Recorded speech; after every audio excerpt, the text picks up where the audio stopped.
or which was unheard of in the 1970s, because the traffic was more in the other direction than from the west to India.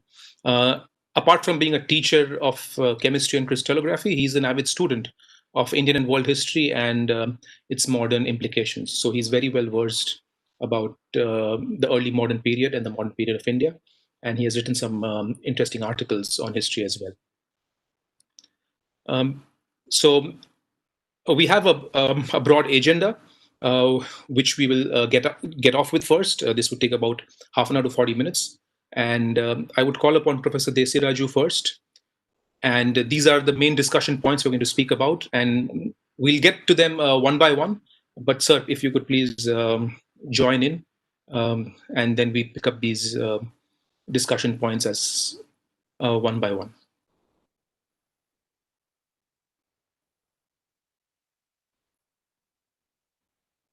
Hello?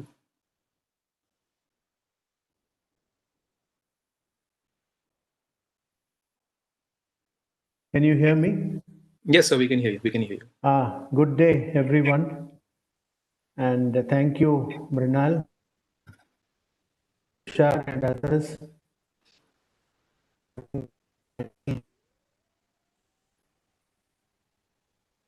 Address. I understand there are also a few people from India who are listening in. And yes, I thought, Mrinal, we'll have it more like a conversation thing. And this can then smoothly lead into the questions that the people have submitted. Really is what ails R&D in India. So I suppose we are in agreement that there is an ailment, and is there a monetary issue, an organizational issue, or modern Indians simply do not have the innovation mindset? These are all the big questions. Now, monetary issue, I would very definitely say, is real. It is a big issue. And to go back a little bit, in the last 500 years or so, or even prior to that, generally you only get good science coming out of rich countries. As a broad generalization. So if you take the whole development of European science, and if you look at the order in which these countries became rich, the scientific progress also roughly follows the same thing. I mean, first Italy, then Holland, then France, then England, along with Germany, and then the USA. And USA science was basically a carryover of the European science across the Atlantic. So as and when these countries became very rich, the scientific output also increased in quantity and quality. And if you go back to ancient days, at a time when science in India was very good, India was a very rich country then. So, and the reasons are obvious, Sabrinal, because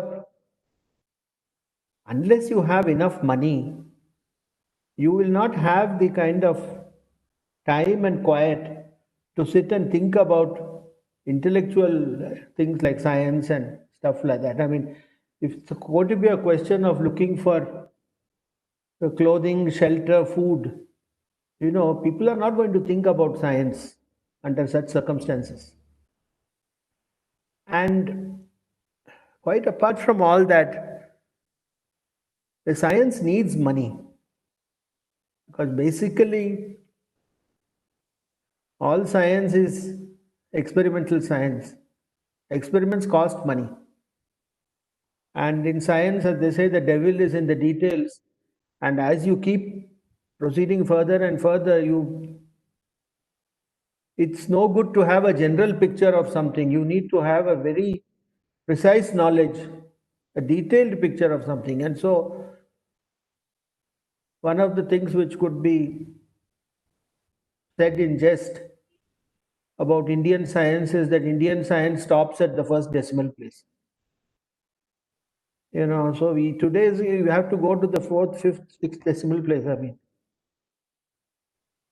I mean, 250 years ago, Lavoisier taught us how to weigh substances properly.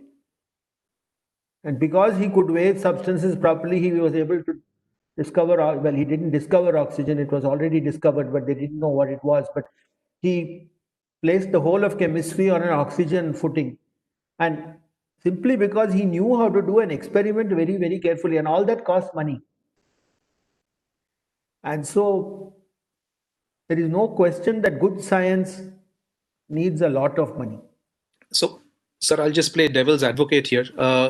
India is a huge country with a lot of people. And we agree that we are still in the middle or lower middle income bracket. But there are many people who don't have these problems of, as they say, roti kapda makan. And there should be some resources which can be hived off for such people who are, much better off. So, in that perspective, how does that impede those set of individuals, which at some stage are as big as European countries, if not more? But you are playing devil's advocate here, really.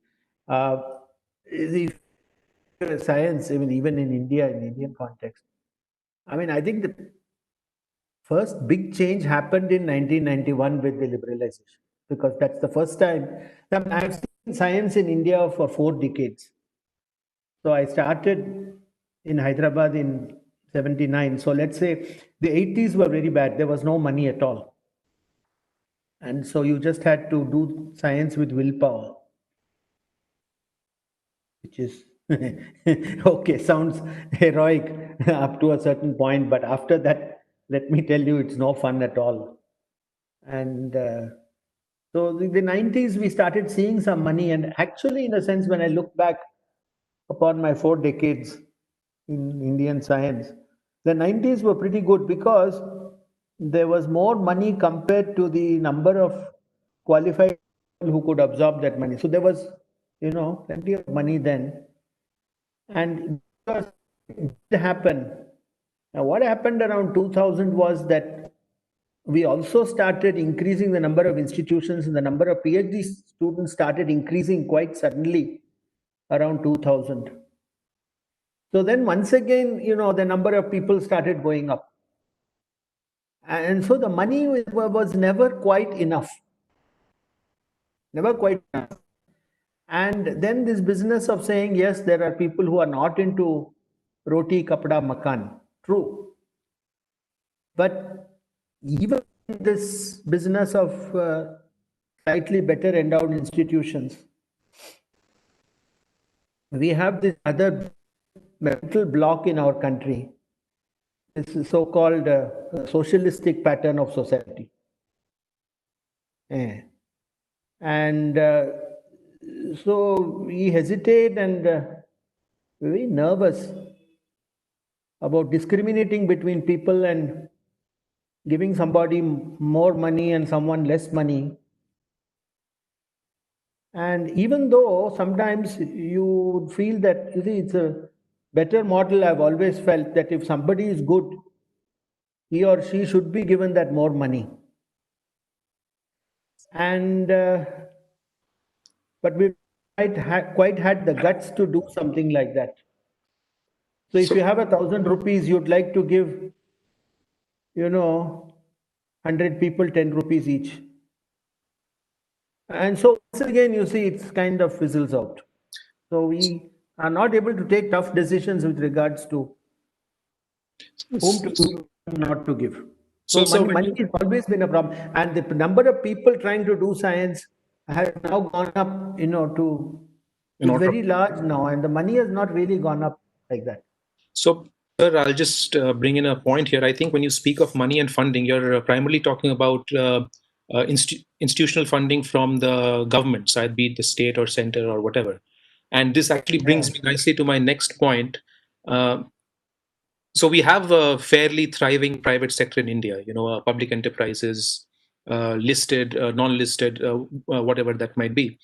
I mean, who has stopped them from investing in people who they think are, the stars in their field? And I have some anecdote here as well, but I mean, this kind of would be a immediate counter to the point you're making. Okay, the federal government or like the state governments can discriminate or try to be more equitable in their distribution of funds, but I mean, uh, corporations are ruthless. I mean, at the end of the day, they want to make profits. That is what they exist for.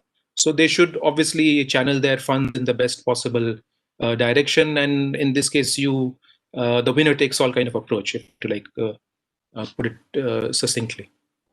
Once again, it goes against this socialistic pattern of society and this inherent distrust between government and the private sector. But the private sector has come in, and maybe not. The private sector also, they go from quarter to quarter.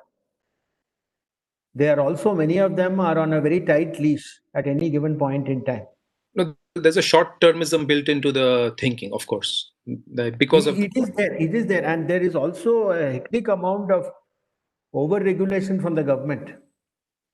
And but I still see some good signs here, especially in let us say the pharmaceutical sector and in the microelectronic sector, because these are the main areas which will absorb a lot of PhDs from respectively chemistry and physics. And so now you do find this is very definitely happening. For the last 10 years, PhD students from the so-called tier 1 institutions like IITs, ISERs, central universities, the better ones, are now getting absorbed by these industries. And I have seen still another phenomenon within the last few years, that PhD scholars from places like IISc are going straight for an industry job without even trying that postdoc business. So which means things are changing, but probably not enough and as much as needs to happen. Sir, but my point was, and I think this is one of the points we talk about in the funding aspects as well. Like, I'll just give you a small anecdote here.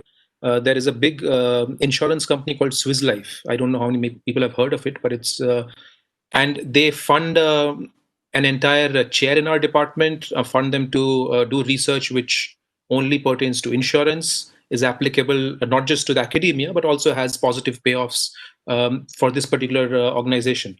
So I don't see that kind of a bridge in India. I mean, people have this conception that academia means only academia, industry means only industry. If you want to go from from academia to industry, I mean, you just flip over, like you just said, like, okay, you get a job and you go over, but that, a deeper coexistence, I kind of miss. But I don't know.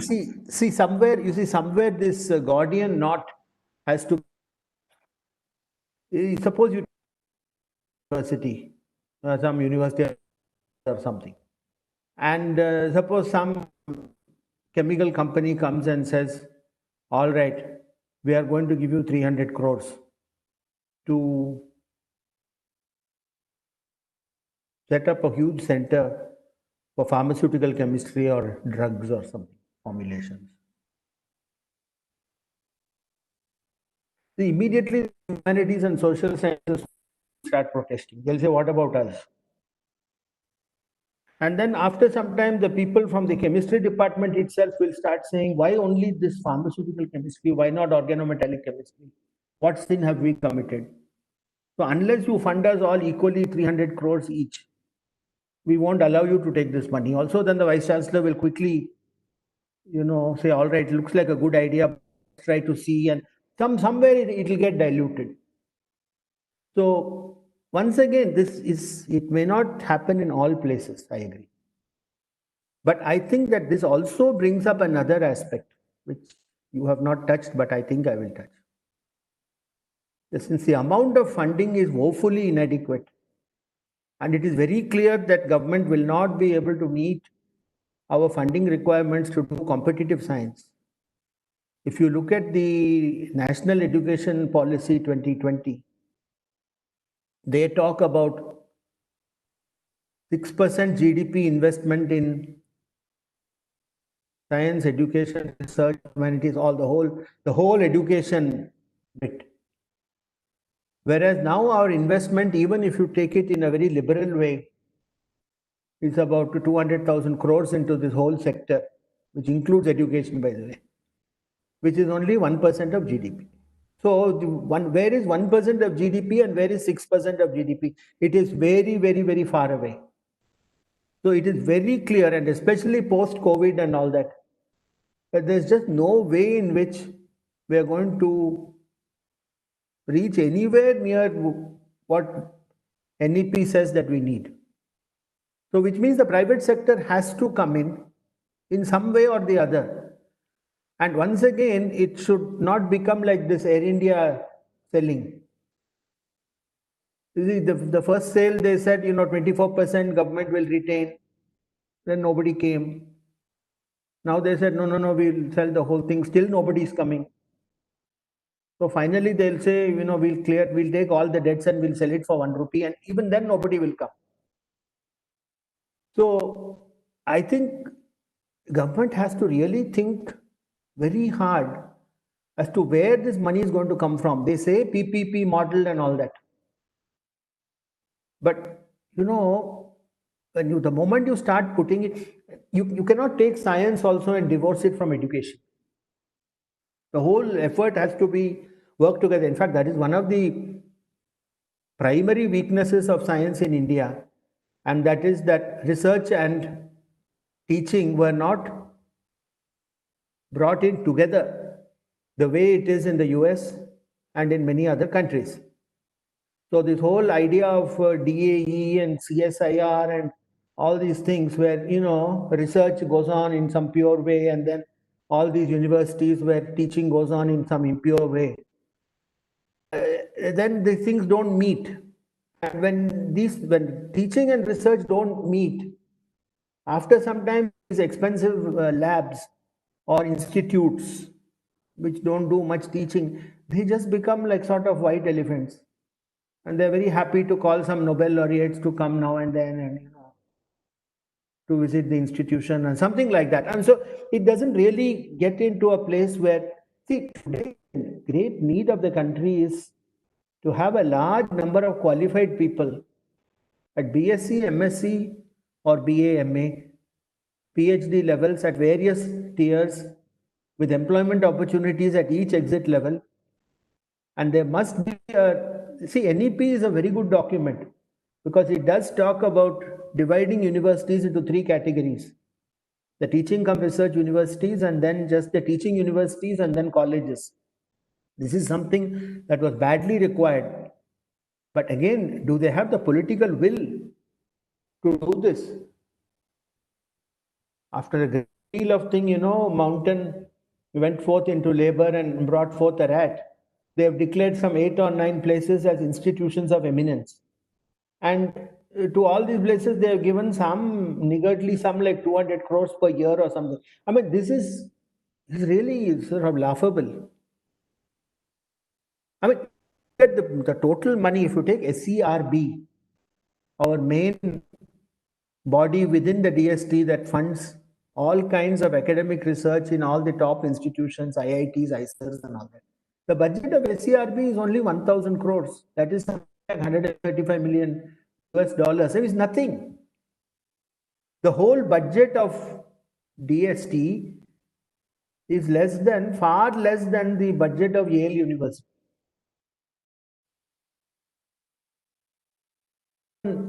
Thinking and asking many of these questions, unless you bring in private sector, and this means giving up some of your interest in all these things. I mean, you can't, otherwise they'll all become like Air Indias, Already they are halfway there, but it go more and more in that direction only. And too often I've seen in the policy making and so on, it is too little, too late. Even the 1991 liberalization, water had come up to this level before they did what they did. They did it very, very reluctantly. They didn't want to do it. They were literally forced to do it. We should not come to that point for education and science R&D. This would be very sad, because then we lose so much time, and countries like China and so on, there's no point even comparing today where they are and what we are trying to do.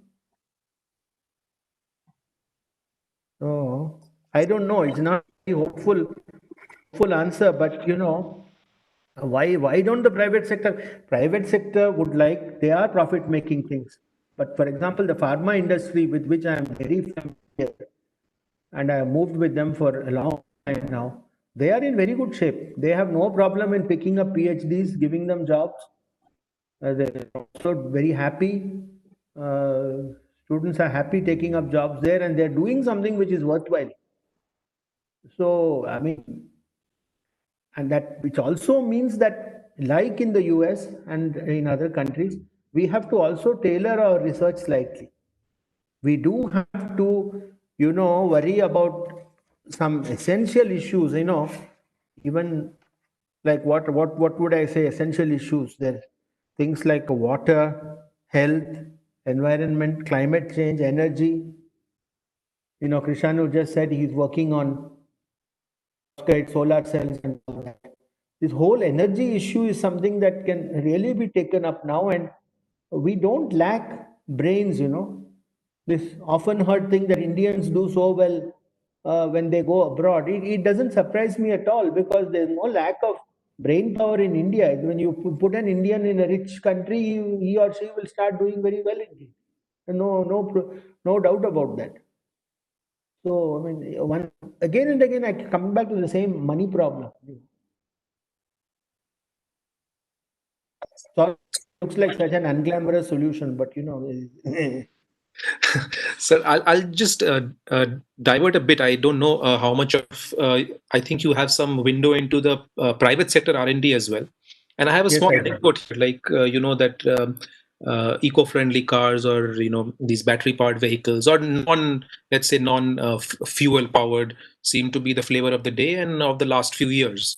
And a case in point would be, say, Tata and its acquisition of Jaguar Land Rover. I mean, they acquired it about a decade back. There was a big, positive hue and cry. People said that, okay, now an Indian company will have access to Western R&D, to kind of cutting edge technology. But I don't know what really happened out there. I mean, they kind of, instead of trying to transport the JLR R&D model to India, I think they tried to do the reverse. They tried to make cheaper copies of JLR, and they kind of completely got screwed in the Chinese market, where the quality kind of went down drastically. And their sales are so bad now that the stock price apparently has been at multi-year lows. So I'm just trying to understand that. You said there's a funding problem. I wanted to go into like other issues as well. Like, are there organizational issues, a mindset issue? This is a reputed organization, Tata. It is not like many of the family-owned businesses in India. What exactly you think goes wrong when these kind of things take place?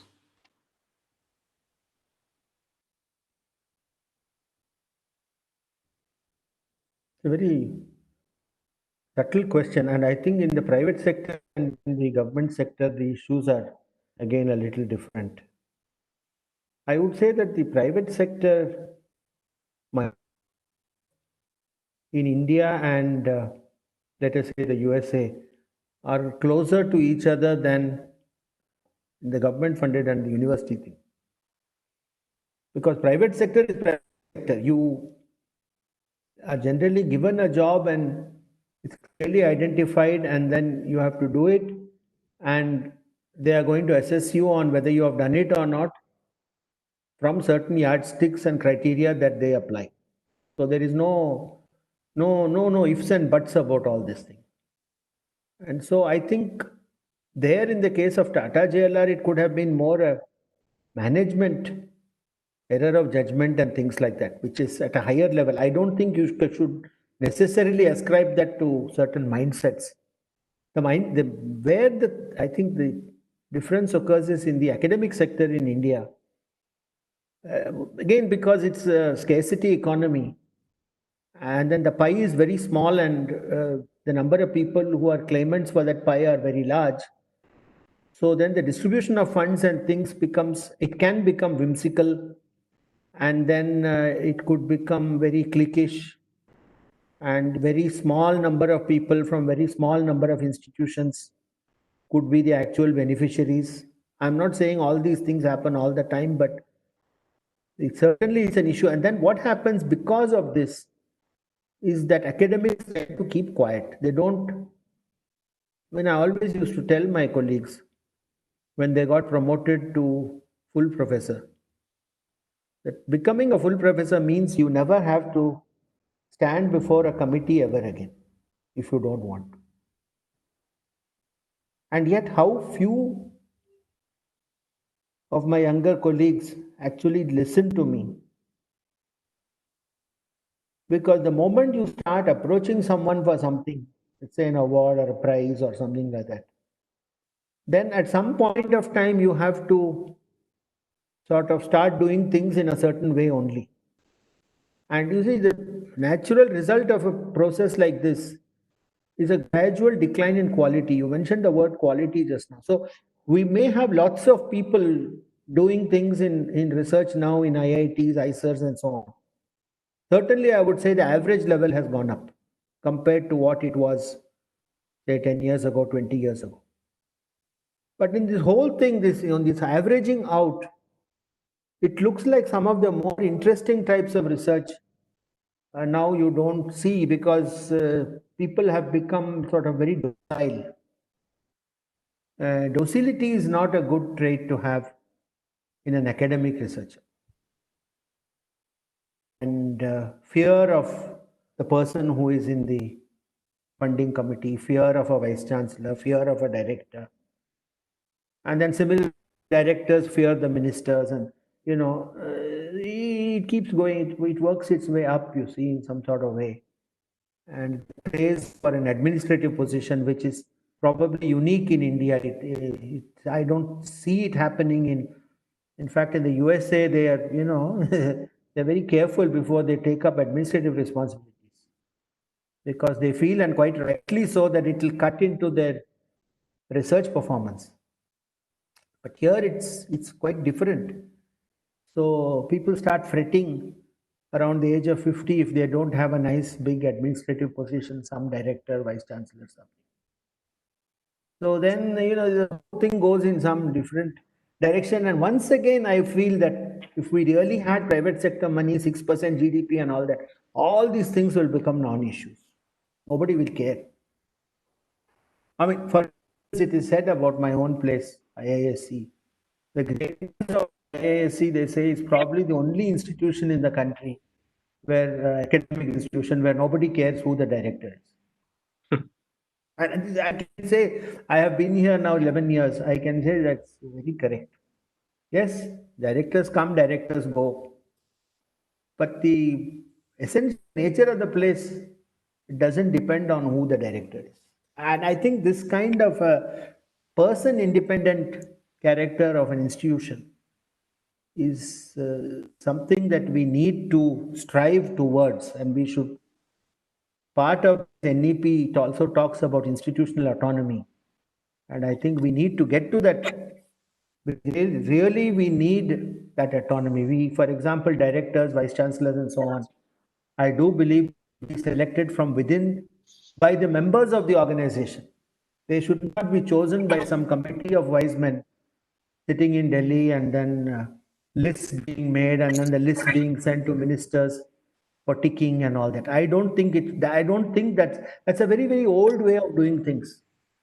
And I think if the professors of the university can sit and vote as to who the next vice chancellor is going to be, I think that's the best way of doing it. Because okay, let them vote for somebody whom they know is very bad or very corrupt. It's their own headache. They know what they're voting for. Let them do it. And at the same time, take away this government funding and allow them to search for their own funds. They can have full freedom to do all these things. I'm sure people will start behaving themselves and the quality of these organizations will go up. I mean, this is what I mean by cutting this Gordian knot. You can't have, just small incremental things. Somebody wrote a question about incremental. This whole incremental thing has to go. I mean, Prime Minister himself said, he said we have to, in fact, he used the word quantum jump in one of his speeches. We need to have a total mindset change.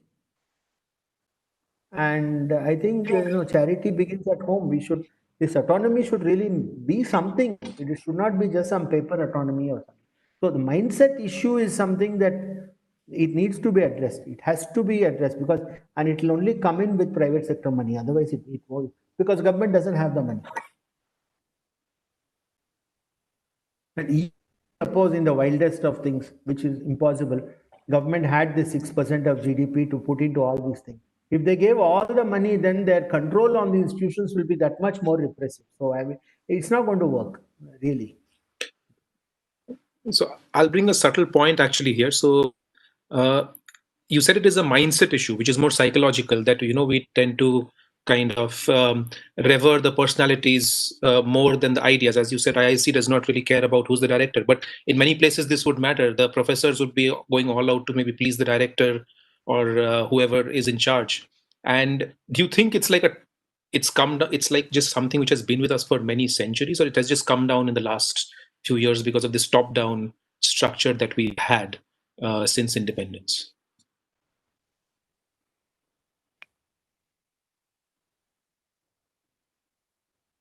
Only 447.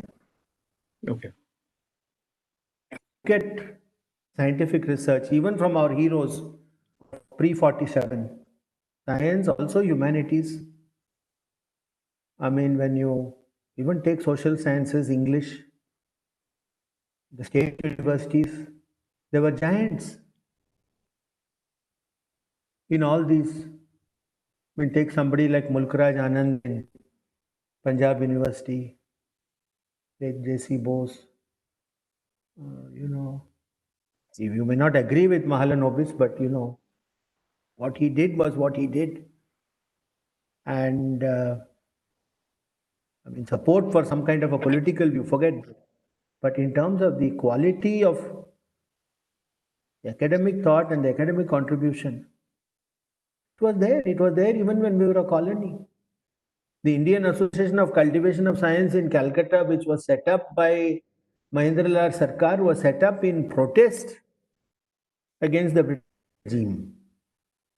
IIS was set up with Jayantata, Swami Vivekananda, and the Mysore Maharani coming together as a protest against high-handed ways of the British. It's another matter that the British came in and then, put their fingers into the whole business. But so we were doing all this. I think it is completely post-47 and our foul policy, everything after that. So I think that is what has really led to this present mess about mindset, at least. Because we are talking on this, really on this mindset issue and docile attitude which it has now bred. Because the docile thing means that science also will be docile. We will only want to imitate. And then, one of my people I look up to in science used to make a joke about this very often. He's still alive and with us, but he's not seen. So he said that the day he retires, he says the guy is still working on his PhD problem. So we are not able to get out of this PhD, and woe betide if you go to a foreign country for a postdoctoral position. वो post doctoral professor का research idea वो सिर्फ वही एक ही idea है उसका. Nothing other than that. He is not able to come out of that. Even after that topic is done, shelved, forgotten in foreign countries, still he will keep doing that. And so, no, why do they do it? I mean, I have often asked myself, because today salaries are high in the government sector. And you do get a large number of good students. And given the poor country, the other point you were mentioning, we do get equipment. It's not that we don't, at least not in the top institutions, we can't complain. Then why they stick to the same thing? That means it is a certain timidity which is there right from the beginning. It is this timidity, it is very, very deep rooted, you know. These people going to Kota and then studying there for IIT and, you know, just, you know, regimenting themselves to pass that exam and trying to get, you know, something. So the whole thing is the idea of not sticking out, but trying to just be, you know, within a narrow groove. I think that is, it has been indoctrinated right from the beginning. And I think this is where primary education is going to play a. We have to really, Mrinal, look at this in a very big and holistic way. You can't just tinker with small portions of this problem. No. Okay, sir. So actually, we have about. I'll quickly move to the other major point we are going to talk about. So many people say that there have been a lot of achievements of Indian science in the past, and that is true. I mean, in ancient times we were pretty good at science. But in modern times, can there be an Indian way which is separate from the modern Western way? I mean, science is the same, gravity is the same everywhere. The rules of calculus don't change. The rules of chemistry don't change. So, when they mean by an Indian way, do they mean by like an asset-light way, or like just different principles in terms of what determine scientific research? No, the principles can never change. How can they change? Yeah. Scientific principles are the same. The thing is that, yes, Indian science was very good. As I said right in the beginning of this conversation, that when we were a very rich country, we were doing things properly. And in fact, there are some remnants of that even which still linger on. And it's amazing to think about some of the things that were actually achieved. This whole Indian science and so on, it sort of died out after about 1000 AD. The medieval period, then it was really, it started coming down. And okay, but today I find that there is definitely a place for this, because I'll tell you where. You know, as a scientist, I've seen that I've seen scientists very good friends with so many. Way a German does chemistry is different from a way an Englishman does chemistry, different from the way an American does chemistry. The sorts of things and the thought processes and the exercise. Yes, the law of constant composition is the same in Berlin, London, or New York. That's not going to change. But the manner in which we approach a scientific problem, for example,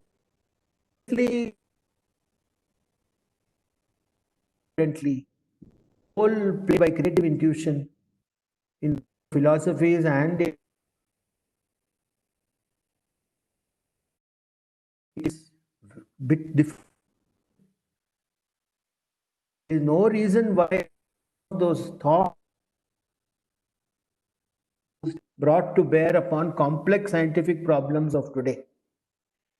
There is absolutely no reason why that can be done, and it will happen instinctively if the whole ecosystem and culture is sympathetic to that.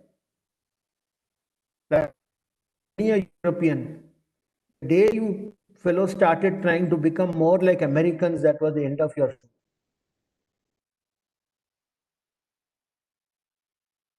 American. Indian cannot be American. German cannot be American. So, in terms of the thought process, mind, the subtle variations of thought when you handle a difficult problem, and the non-linearities in your thinking that are required to solve very difficult issues. Eureka moment, you can call it, which is happening all over science at every stage. And there's a way, I mean, I'll give you a very good example. You take this Professor Yu, who got the Nobel Prize for Chemistry in 2015 for some fundamental work regarding this anti-malaria drug called artemisinin. Now, this lady is one of the few women who has got the Nobel Prize in chemistry. This year, 2 of them got it. But the thing was, in traditional medicine in China, there was references to this plant, and it is written in a very arcane way. But the sum and substance of it was certain things had to be done with the plant under colder conditions, and not when it's hot or something like that. So it is written in a funny way. You go in the midnight when the new moon is up, and when some rooster is crowing something somewhere. It'll be written in a strange way, but she pulled out the essential. And what they were doing with this artemisinin plant is they were treating it in a typical chemistry way, boiling it with solvents to extract certain compounds out of it. And she realized that it had to be done under colder conditions, and then she did the extraction with ether, which boils at only 35 or 36 degrees. So essentially, you cannot heat ether beyond 35 degrees. So that's all that she did in the crucial step. And so she was able to interpret that ancient text in today's modern context. ये पूरा Nobel भी मिल गया इसका, but just for doing this, because nobody else had thought about doing it. So you see, there is stuff there. It is a matter of trying to pull out what is essential and take it. Whereas now what has happened is that this society here, we have become very, very polarized. There is somebody who says that everything said in ancient is fantastic, Veda Vakyam and all that. And then there is another group, the so-called fellows, who say everything in the past is all wrong. And writing letters to the Prime Minister and signing and doing all sorts of crazy things.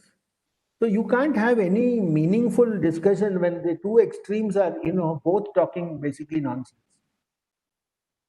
So one has to look at this in a measured way, and you have to look at it seriously. You see, otherwise it will become degenerate into some jugad and all. Yeah. You're clever at making everything into jugad, and that we should not do, because it goes against science. Because science is all about rigor, and so the rigor is lost in any of these approaches, and there's no point in becoming jingoistic about this. There is a great deal to study from the ancient scriptures. There is no doubt about that. But for all this, again, Mrinal, even in this whole format of science, when you are doing ultra good and you have that 6% GDP and all, then you will have the luxury of looking at our ancient texts, and then that will naturally fit into the thing. You can't start with that right now and then start saying, no, let's do all those things. At the same time, then the gap between us and the rest of the world will already, it's pretty bad. It will get worse. That's all. I actually just want to make a small anecdote, and then we move to the last bit. So I read about something called Vada tradition, which is basically a critique one's research. It's a nice way to kind of drill through your empirical hypotheses and results and stuff, which I kind of found on the internet. And it is an ancient technique which could be used in the critiquing of one's research results. Anyway, so now I just quickly want, sir, if you could just Vada, you say. Yeah, Vada, the tradition of Vada. So I quickly, if you could just allude to why is there a big difference between tier 1 and tier 2 institutes in terms of funding, and then we can jump on to the questions. And when I speak of tier 1 and tier 2, mostly in other countries you have share system where like a reputed person from tier 1 moves to tier 2 and builds up the research culture there. But in India, there's like a huge gulf. It's like the tier 2 guys are just doing teaching, and not much research comes out. And quickly, if you could just allude to that, and then I'll move on to the questions. Yeah, once again, becoming quite boring now. It's money all over again. Generally, tier 1 is saying central institutions, tier 2 is saying state institutions. So state institutions get only about 10% the total funding of the country. And with so little funding, it's a miracle they're even doing some teaching. So then it degenerates into base things, casteism, corruption, all this kind of stuff. So then it becomes a bit bad. But once again, I am finding, see, in China they solved this thing well, because maybe they compelled them to move from tier 1 to tier 2 institutions, people who got PhDs in tier 1 went into tier 2 as faculty members, and this worked quite well. It has started in India, by the way, and typically it is not the state universities where they are going, but they are going to the private universities, of which there are not a large number, but a non-zero number, shall I say, who are actually making their presence felt in the research area. I'm talking about places like SRM, Vellore Institute of Technology, Shiv Nadar, Amity. It is not considered a bad thing anymore for an IISc PhD or an IIT PhD to go to some of these private universities as faculty members. It's true they do have problems, they're not given money, and maybe there are not many students, but they're still going there, and the papers from these private universities are appearing in standard journals. So it is, I would say, in fact, they are doing better than the state universities. So again, this is a slow process, but this will happen little faster, Mrinal, because we simply don't have the job openings in the central level institutions anymore. I mean, there are vacancies, but they won't be filled because there is no money to, take those faculty. You don't have anything. So how can you? So people, it's very nice to say all these positions are unfilled, but we can't afford to fill them at a certain level.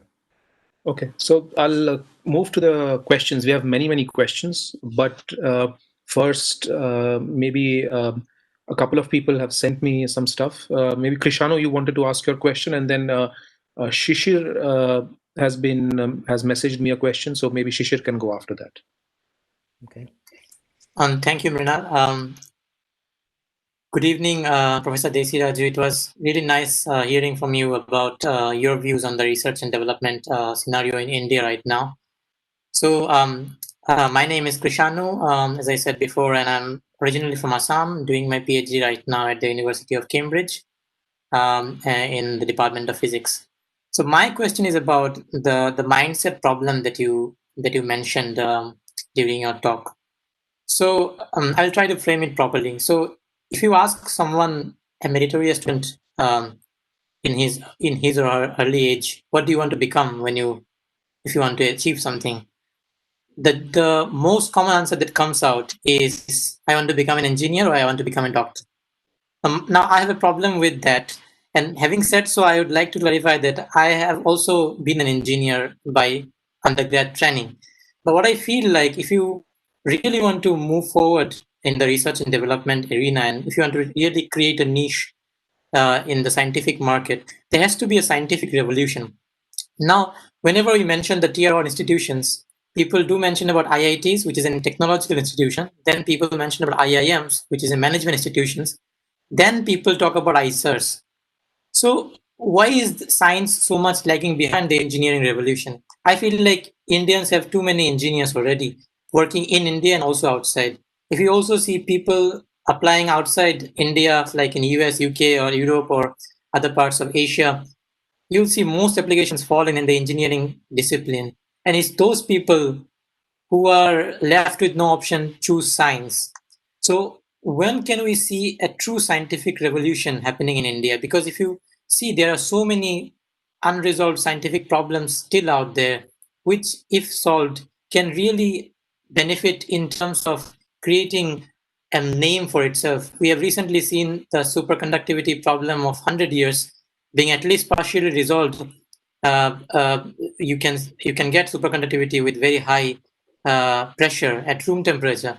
So if you see the scientists, they belong to, at least the last author I've seen belongs to Sri Lanka, but he's working in the United States. So I'm pretty sure a lot of scientists in India also have the necessary intellect, if not more, to work on these challenging scientific problems. No, I got your question. Yeah. So the intellect, as I said earlier, we are no short supply of intellect.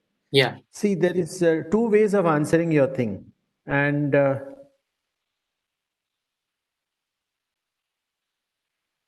we are a considerably insecure lot, simply because we are a poor country. And right from the beginning, a lot of pressure is put on a youngster starting with school going age that they need to get a job, and the job has to be very high paying. And it is a lot of pressure is put by the parents. I hold them primarily guilty of this thing that is happening now. A little bit of peer pressure from the other people of their same age. Everybody does it, so we also do it. As I said, Indians don't like to stick out. Again, because it's a poor country. Suppose you are in a rich country, you are in UK, a big scientist, you will think nothing of saying, I like to play the guitar and then going somewhere here and there. Neither the father nor the son will feel bad about these choices.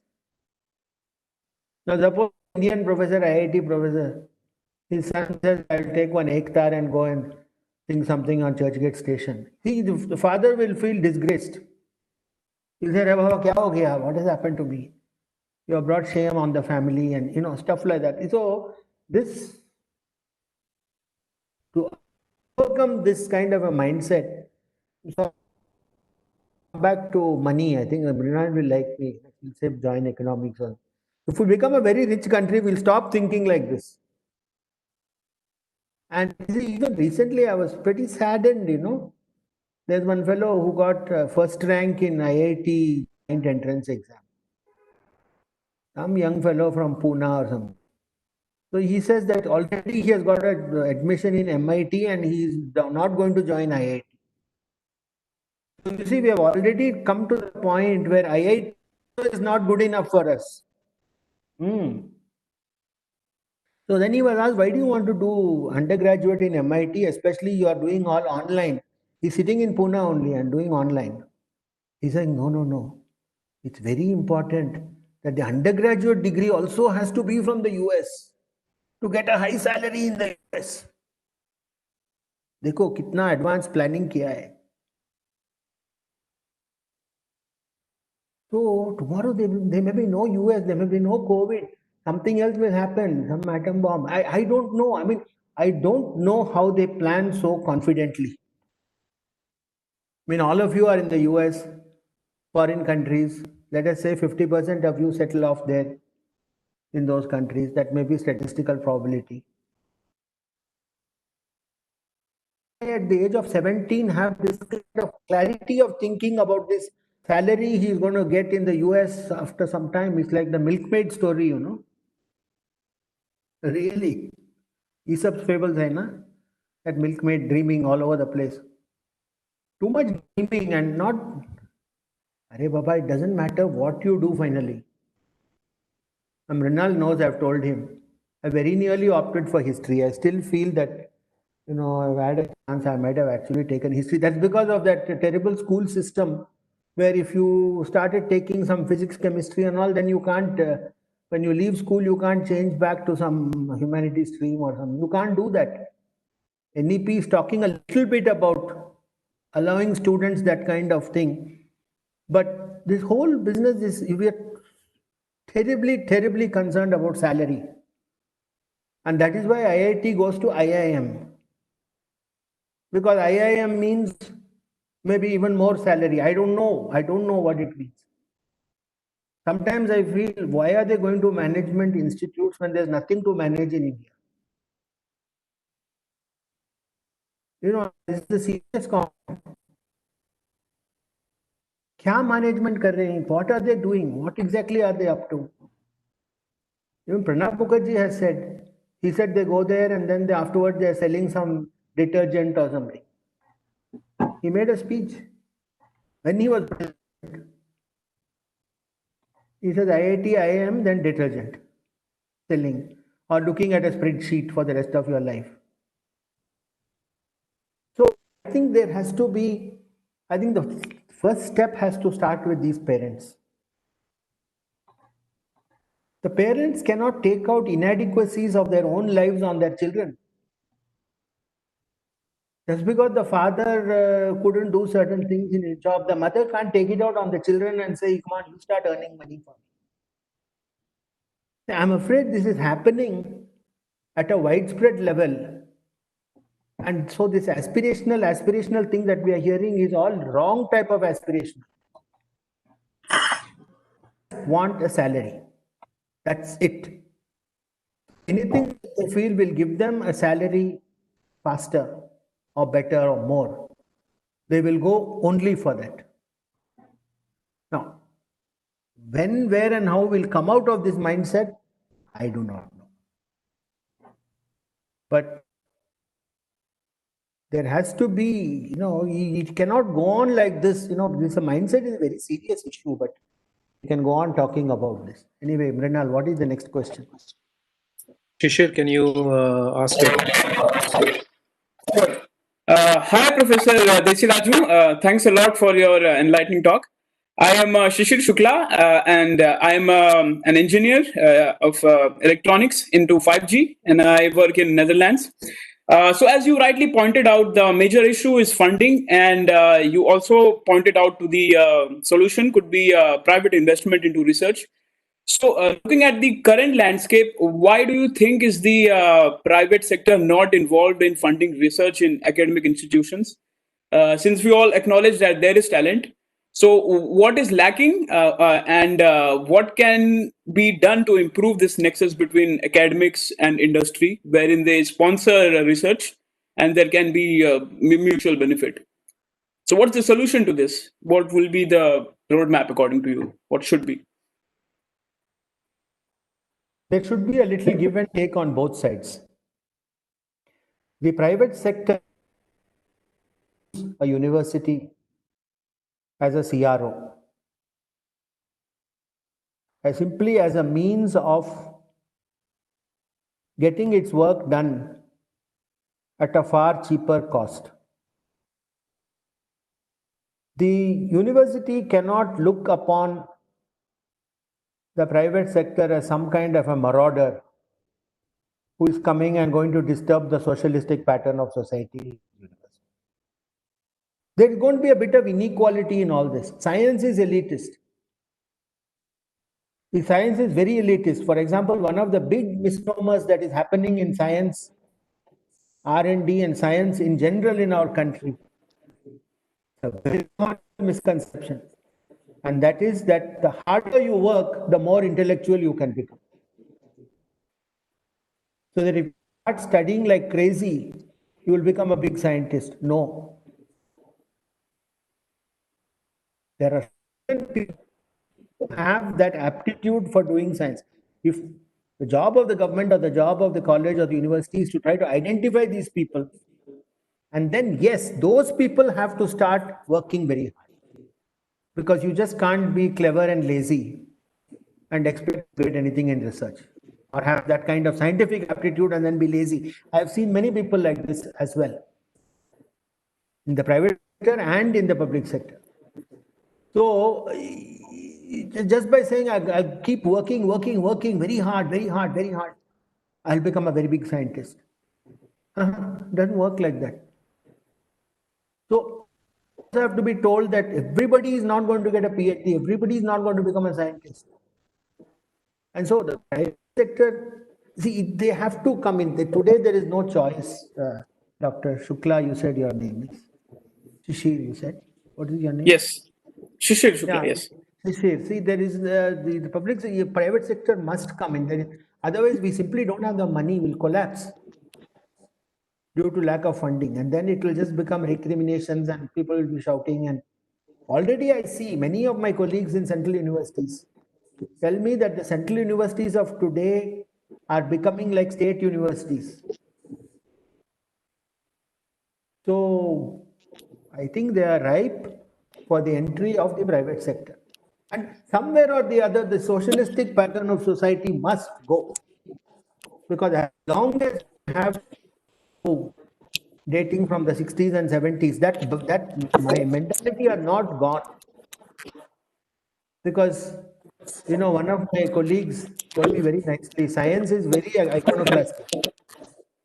A very young person can come and say something which overthrows theories of many decades by many so-called famous scientists.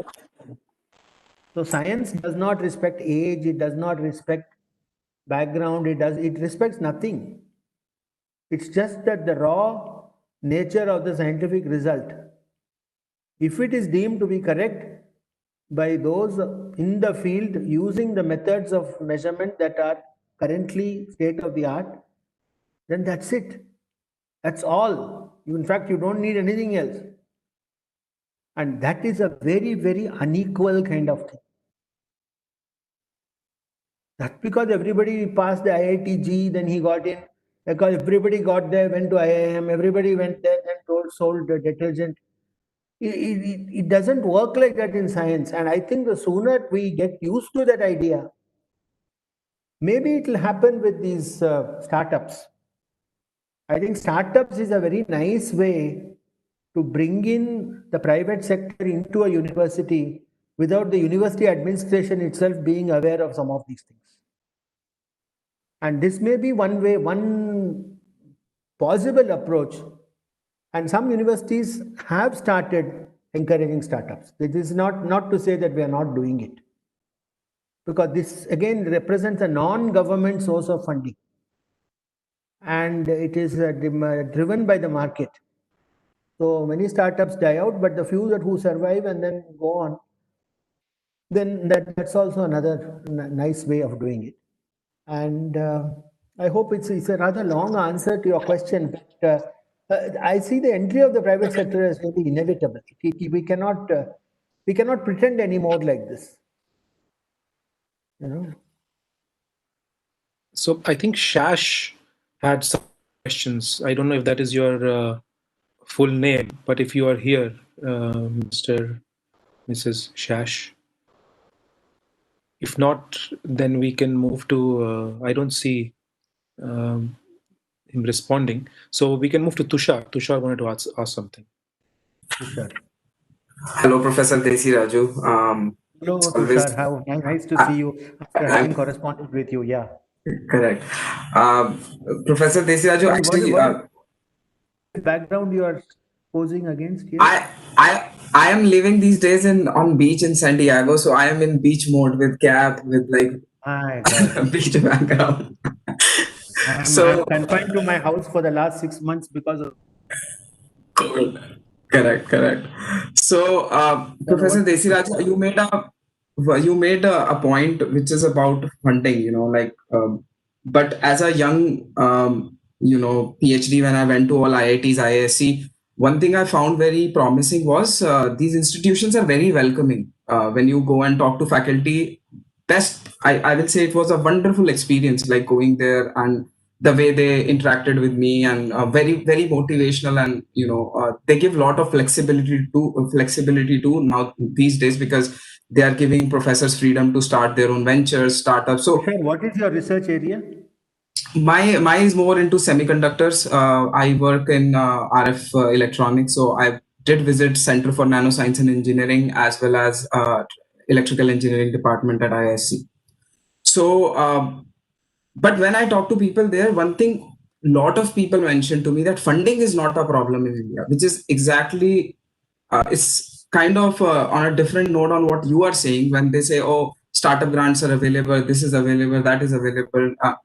But one thing what I have noticed, and coming back to the industry point, is that there is such a wrong notion of expectation among academia and industry. I visited GEO multiple times, and what I have observed is that industry expect professors and their PhD students to sit and solve their product problems. And on vice versa, the academic ego is so high, they think what industry is doing, doesn't matter to them. They are way ahead of them.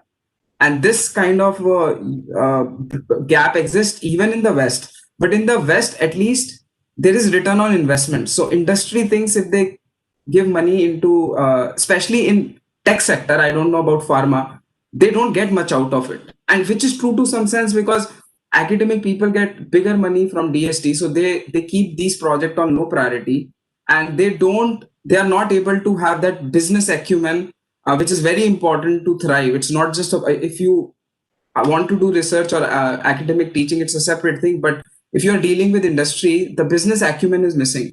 So is there an internal training within IIT or IISc to provide our faculty members some kind of training in this aspect? Because I don't see that happening, and there is no solution to. I got it. The answer to your question is the last part. No, there's nothing like that. The first part of the comments you made, your sampling is not statistical.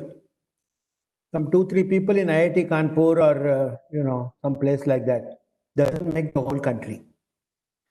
And science is to take off in a big way. You need lots of people all over doing lots of things at a high level, not just doing for the sake of doing. Because only when you have a lot of big peer group, you know where you are going wrong also, and then you will also be able to learn from your peers. This thing which is almost taken for granted in the USA, it doesn't exist at all in India. Because the size of the peer groups are typically too small. So 1 or 2 IITs, IISc, something I said, so it's a very big country. So that is the first. Second part is that I already mentioned the private sector cannot use it as a CRO. One of the things which I have felt can be done is if the company actually sets up a branch of the company in the academic institution, and then you distinguish the people who are in this teaching cum research part, which is the regular university part, from the employees of this mini company inside the campus, with certain amount of flow of personnel between the private sector part and the public sector part in the same physical campus. So that the first thing that will happen is that the campus will start getting some money, which is the primary requirement of everybody. Because companies will not come unless they feel that because they are working on, as I said, quarter to quarter, very tight leash. They are not going to come and just see the kind of thing like some Bell Labs and all. Even the US cannot afford Bell Labs after some time. Gone, completely gone. And Intel Labs is also gone pretty much. Intel Labs is gone. In chemistry, Dow, DuPont, Kodak, Monsanto. Business model is missing, yeah. And in biology, which we have not discussed at all this evening, couldn't even afford to start that kind of thing in the US. In the US, man. Biology started straight away with startups. You didn't have a monster lab in biology like you had in physics and chemistry in the US. So even the US can't afford it. I don't know what they're doing in China, but then nobody knows what anybody is doing in China. So I guess we don't have to discuss China too much. But I think that this is an Indian company will not get into something unless they get some real benefit. And I talk about to people in the pharma industry, they have big problems with the government, especially with CSIR and things like that. The 2 biggest problems are they say that timelines are not met. And the second thing is that confidentiality is not kept. And these are 2 very big issues for any company. So this kind of a thing, so keeping a separate part of the campus as a literally company property. Just over part of your land to them, let them do something and give the university some money. And at that point, they should not care whether you put it to School of Social Sciences or School of Anthropology or something. They should not worry about that because they're getting something that they want. So any kind of a deal, if it is win-win, then people go for it. So right in the beginning, that there has to be more understanding between the academic world and the private sector. I hope that answers some of your issues, if not all. Sorry for interrupting. So Omkar wanted to ask the next question. And then there is an interesting one by Mr. Rizvi, which I will just briefly ask you after Omkar is done. Omkar, Thank you, Joshi. thank you, Mrinal. Hello, Professor Desiraju. I'm Omkar Joshi, and I am a sociology PhD student in University of Maryland. So I am not a scientist as such. College Park, is it? Yes, College Park. That's right. Mm-hmm. So my question was pertaining more to the gap between the state universities and some of the central institutions in terms of research teaching functions both. Like, do we have practically a dichotomy where the research institutes, or rather tier 1 institutes, have become purely research institutes with less emphasis on teaching and research development, versus the tier 2 universities where research takes a sort of a backseat and only focuses on teaching, but even teaching is not done at a very high quality level? And so you see a gap between sort of those who come out of these institutes. And what are your thoughts on that? Thank you. Thank you, Omkar. Several tier 1 institutions have got heavy teaching programs. All IITs, certainly. The ICERs and some of the good central universities.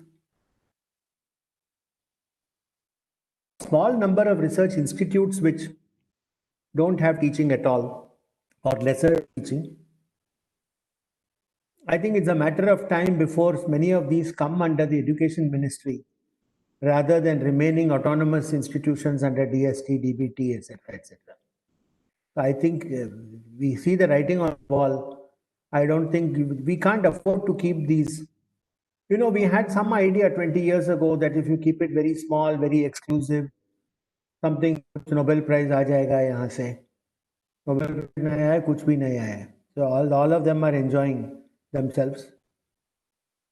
You know, some of them actually, but I think the fashion of such kind of thing is, they're actually not. In fact, I went to one of them. Then I said, so when will you need passport and visa to enter your place? So they didn't like what I said. So, you know, this kind of an attitude, I don't think it totally ill suits a country like ours. I've never approved of it, and I don't like it all. So, in answer to your question, it's become a matter of money, and places without money have just kind of languished and shriveled away somewhere. It's very sad to see the state universities, because I know so many faculty members from so many state universities. They're all very enthusiastic people, very idealistic, even some of them. And simply for the lack of money, you can't do anything, and then you get very bitter, cynical, disillusioned. It's not nice. So once again, I advise some of them that even they should go to the private sector and try to develop some niche areas of research where the private sector is willing to come in. Things that are peculiar to that part of the country or that part of the state. And then try to, bring in money. I think, you like what Deng Xiaoping said, it doesn't matter what color the cat is as long as it catches mice. So any scheme of getting money, to my mind, is a good scheme of proceeding in the matter. So long as it is, as I like to say, should not be indecent and it should not be illegal. Sir, there is a question from Gautam Chattopadhyay, who is a visiting faculty in ISC from NASA Jet Propulsion Lab. He's talking about what proportion of ISC's funding comes from the industry vis-a-vis the government, and is ISC trying to do something to attract funding from the industry? I think he's just trying to use ISC as a case in point. And a third follow-up to this is that from Mr. Rizvi, which I'm kind of just meld into this question, is that are Indian institutes doing enough, justifying the research budgets that they are given? So basically 3 questions, like a proportion of funding. Mrinal, we'll take the questions one by one, otherwise I'll forget all the questions. Okay. I'll answer some fourth question, which I don't want. Okay. So basically, he's asking you the split of ISC's funding from industry vis-a-vis. I wouldn't know. He has to ask the central office or the director. But I do know that from the government, we get around 350 crores per year. So, which is, we've got a faculty strength of about 400. So, roughly, if you take the whole overheads, everything, it works out to 1 crore per faculty member, which is still by foreign standards very small amount. And I wouldn't really know how much they get from the private sector, but I mean, scientists are supposed to make good estimates. I can't believe it will be more than 10%, 15% at the very highest. It cannot be more than that. Okay. And there was another question from Mr. Rizvi. He was asking that is there enough justification of the research budgets that tier 1 institutes get? And if they are justifying, why is the science dying out on a global scale from tier 1 institutes? These are all universal things. But how does he want me to measure the output? I think you should so that he has not stated. So I don't know what. See, unless papers. Tushar says papers. Yeah. Papers, you see, you get anybody can write any junk paper in some journal. And then if you get into this impact factor business, then you get into the trap that the Chinese got in. Yeah. And then so you can have a lot of papers in high impact journals, which are all meaningless papers. So this whole impact factor is so mean by papers, maybe shelf life of the paper, maybe number of citations of the paper after 10 years, maybe. How are you going to measure it? I mean, for example, one of the intangible things is that the tier 1 institutions are producing good PhDs. What these PhDs do, I don't know. Whether they go and get lost in America somewhere, or whether they give up, or whether they take up some other line, or whether they actually get some jobs in academia, or whether they go to industry. I don't know what happens to them. I don't know. Let us say that at a conservative estimate, even if 30% of these PhDs from tier 1 are gainfully employed in India, any kind of employment, I would still say that they are justifying their research budgets. Because finally, you have to look at it in a very big and global, anything that takes the country forward, I say.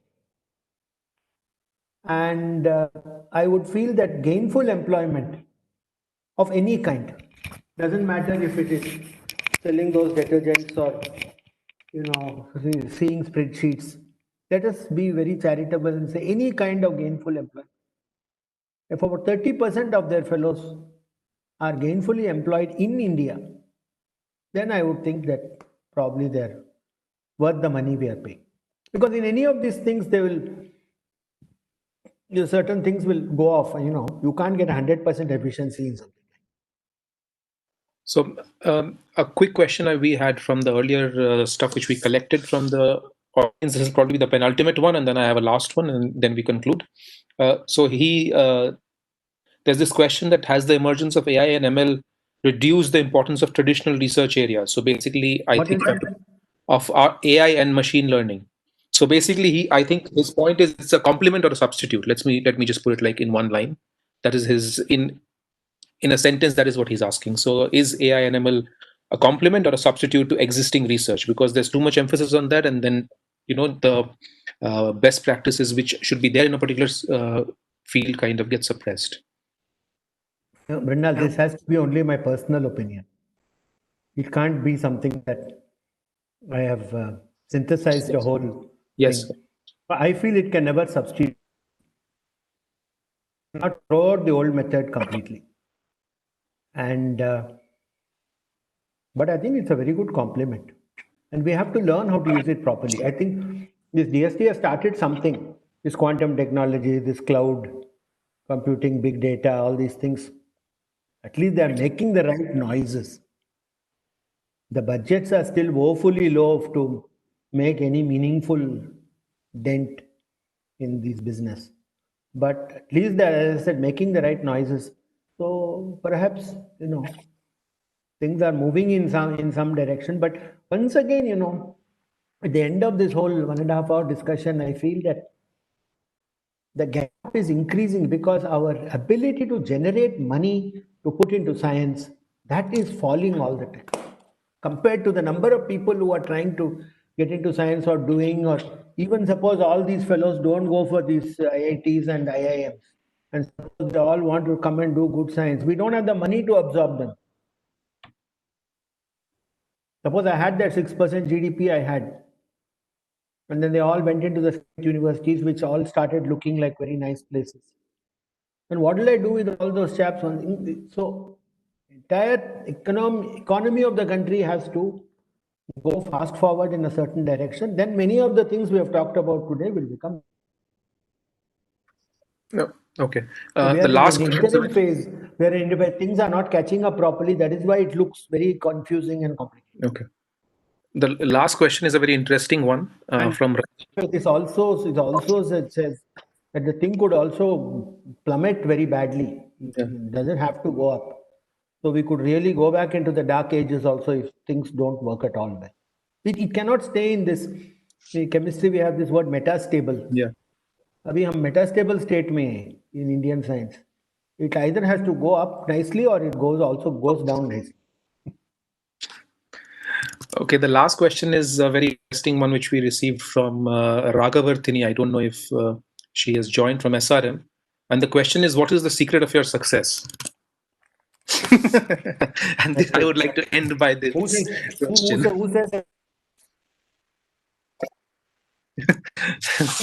you just do you do certain things, you do certain things. I never worried about salary.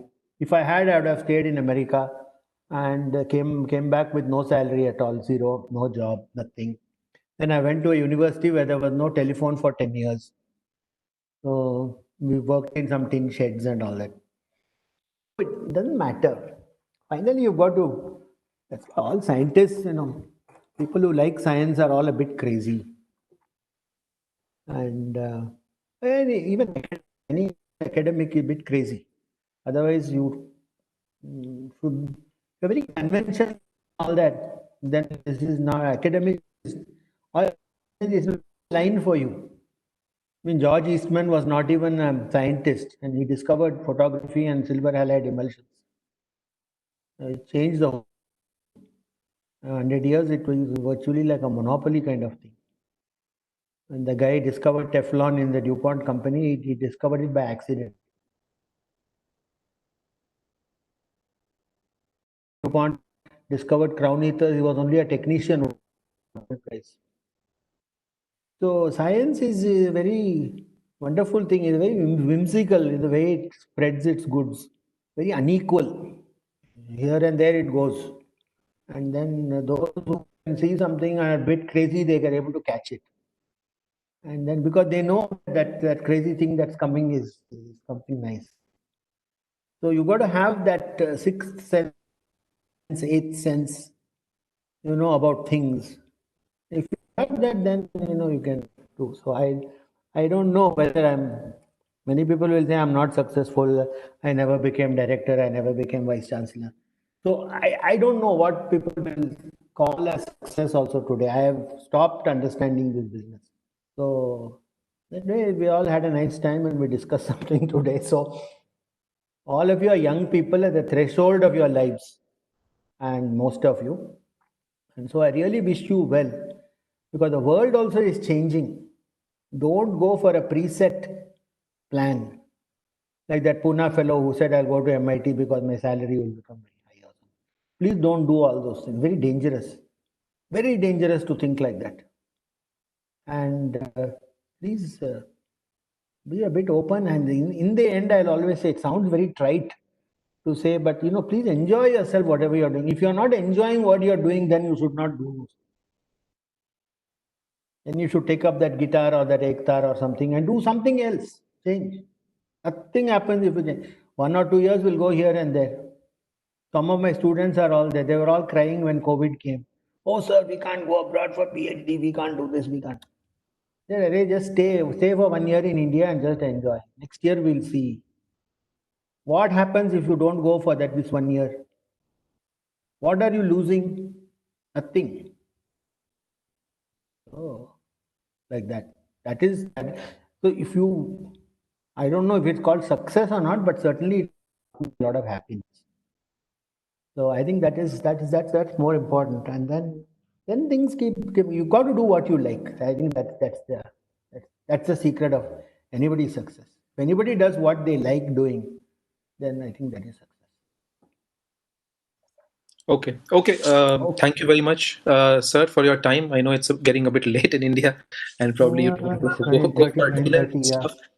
So thank you so much for sparing your time and for this extremely enriching discussion, and and pointing out, the few areas where some kind of work needs to be done or where we are lacking. And all my answers might not have been satisfactory, but then if all my answers were satisfactory to all, then the talk would be a failure. Yeah. So no, we have the recording, so we can rewatch it and then take everything and summarize it. Anyway, it's great to have got to know some of you and whoever else is there in the thing, and I'm very happy to see all of you. As I said, you're all on the threshold. So take your decisions nicely, take them correctly, and take it with a clear conscience and a good deal of internal honesty. Then you will all be okay. Okay? Okay, sir. Namaste. Thank you for your time.